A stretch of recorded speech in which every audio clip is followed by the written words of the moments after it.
Adam from Tested here in my workshop. Yes, longtime watchers of Tested may recognize this figure, this familiar dystopic figure from about 4 years ago. This is cosmonaut number 1 from a series called Dystopic by a garage kit company run by a guy named Mike Fichtenmeyer, from artwork created by Derek Standing and then sculpted by Gene Campbell. Norm and I each built one of these, and it's still one of my favorite builds on Tested. We went through a lot. What you might not know is that I took this home, put it on my bedside table like I normally do, and then tripped over it a couple days later, and it shattered into like 70 pieces. And I put it back together, and it's been sitting dutifully in our Tested office. But as I do from time to time, I was surfing the other day, and I saw that, oh, there's another cosmonaut in the series. Now there's cosmonaut number 3. So I ordered it, and I got a lovely letter from Michael Fichtenmeyer saying, thank you for ordering this. I really appreciate it. Once again, if you haven't seen this build, it's worth going to check out. The castings that these guys put out are absolutely magnificent. Really, really beautiful, high detail. This is a delicious model to build because the castings are not only high detail, they go together really well. The engineering of the kit is excellent. The fidelity to, it just feels like a person, and it's beautiful to paint.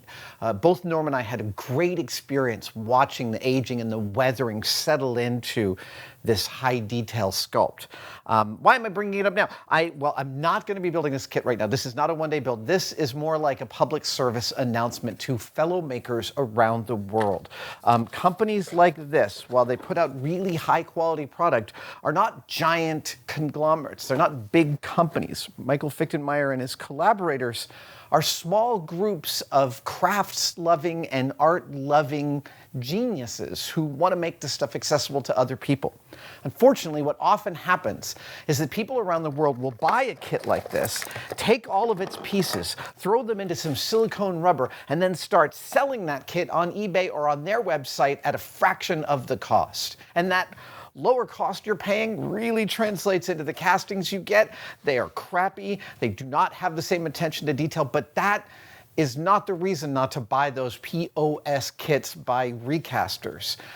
What Michael said in his note to me was when Tested first put up the build of this video, it actually revivified his company and allowed him to stay in business. And I am appalled that it took something like that he was that close and that thin. These guys run on very, very thin margins. And so this is a long way of saying, if you're going to buy a kit like this, buy it from the maker. Don't buy recasts on eBay or on Etsy. You can do your research on some of the prop forums. You can do your research on the collecting forums. You can even reach out to the company itself and say, hey, is this one of yours? I know it's discontinued. And they will tell you honestly if it is one of their kits. If it's discontinued, they'd love you to buy it from another seller, someone who may have bought it. But the long and the short of it is, when you support recasters, you're actually taking food out of the mouths of really, really innovative creators and artisans and craftspeople, and that's not cool.